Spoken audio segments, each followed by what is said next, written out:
That was powerful, wasn't it? At this time, we will be honoring alumni of the college from each decade in which we have living around. Believe it or not, we begin with the 1940s. The MacMurray College of the 1940s, having been named in honor of Senator James MacMurray in 1930, benefited by the ongoing generosity of Mr. MacMurray.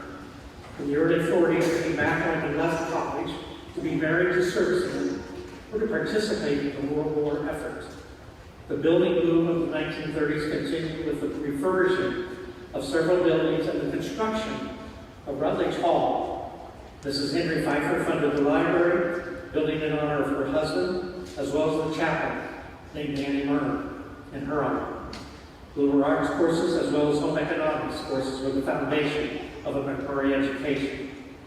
Are there any members of the class of the 40s? We believe in our search, as a side note, that the foundation there were very few remaining.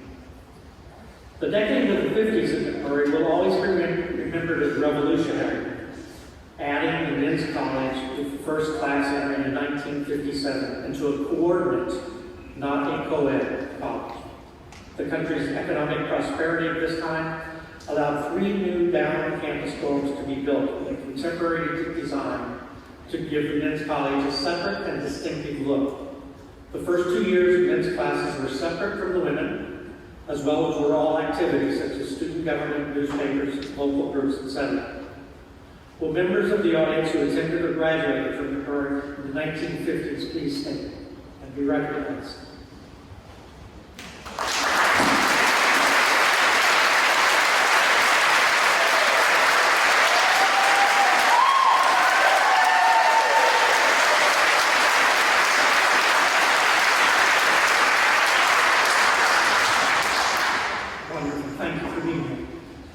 The decade of the 60s was a huge growth time for colleges and universities. The max enrollment was at its highest with over 1,100 students.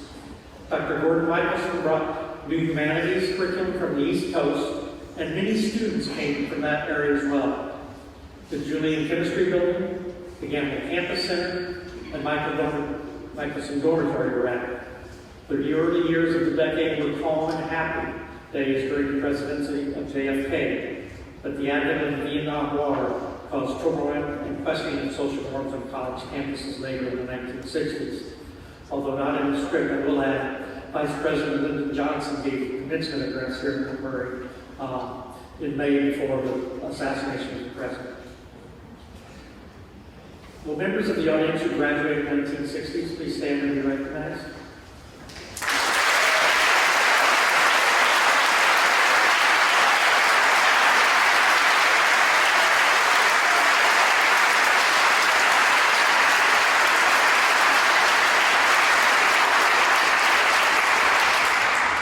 With the increase in student protests across the country after Kent State in 1970, changes came rapidly to the Mac campus.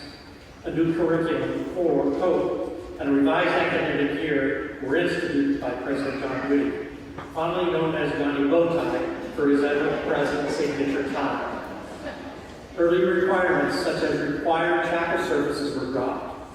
Co-ed dorms were created, and many of the original campus buildings, such as Harker Hall, Main Hall, Fuller Auditorium, and the Hartner Gym, were raised during this time period. A highlight of this decade was the success of the soccer team, which went to the NCAA Final Four twice, placing 4th in the nation each year. Will members of the audience in the 1970s please stand and be recognized?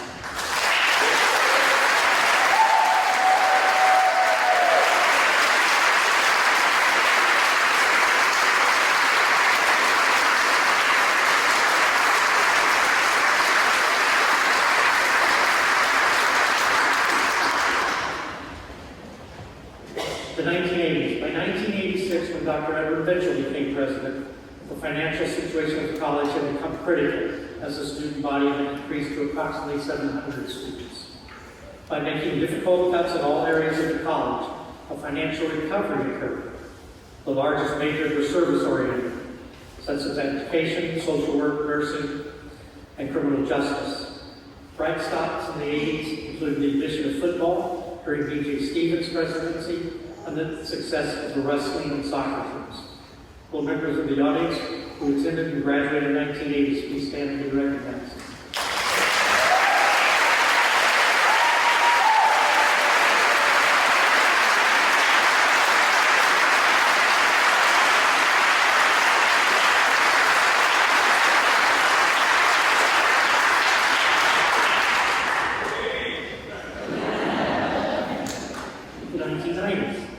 A highlight of the 1990s decade was the celebration of MacMurray's sesquicentennial in 1995 and 1996, with the college being in the ranks of only 4% of all U.S. colleges at that time to reach a sesquicentennial.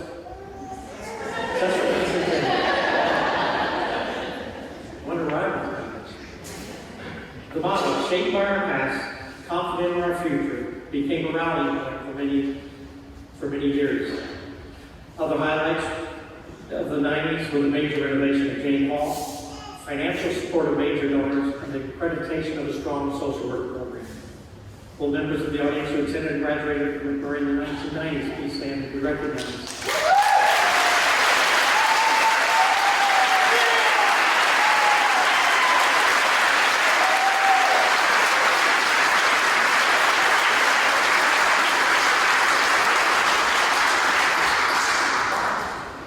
The 2000s were the aughts. A strong focus carried from the 90s was a new emphasis and respect for diversity in LGBTQ rights and developing awareness and acceptance of individual differences.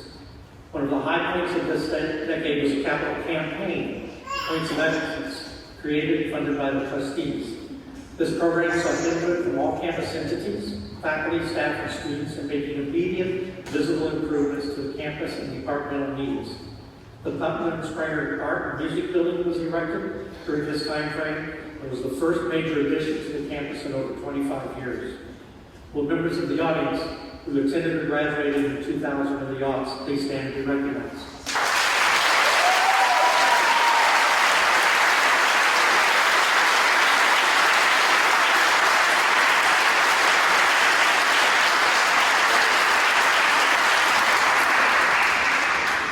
The 2010s, the last decade in MacMurray's history, was an active and upbeat time in many ways. Even with a small enrollment, student organizations were very energetic and busy in improving the campus and promoting features such as the Highland Grind, a student-run free coffee center. Wrestling and cross-country were brought back, and the men's basketball team won a conference championship. Music classes and activities also reappeared, and criminal justice and homeland security were popular. The nursing program graduates achieved perfect scores on the national exam. Piper's Grill Campus Center was again a popular gathering place. Will members of the audience who attended or graduated in the teens please stand and be recognized.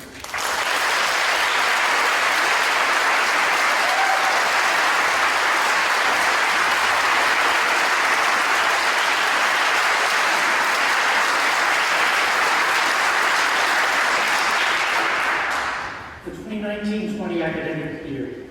In the fall of 2019, students arrived on campus expecting to enjoy a year of friends, especially the seniors.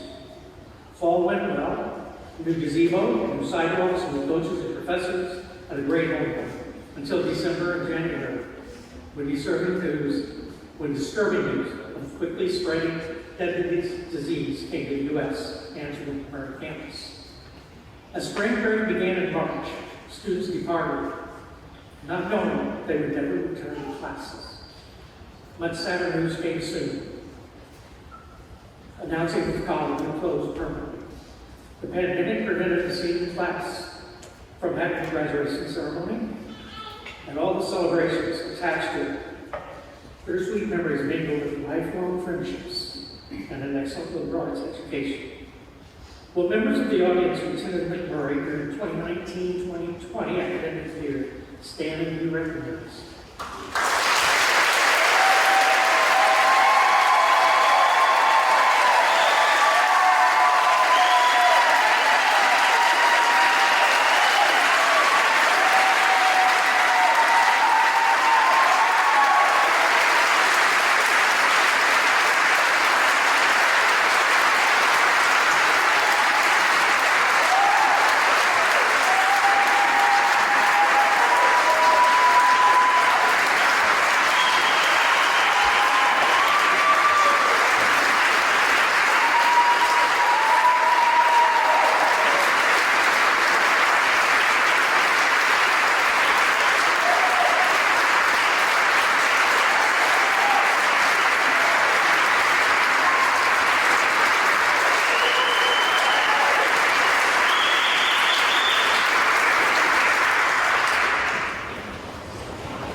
2021, 2022, and 2023.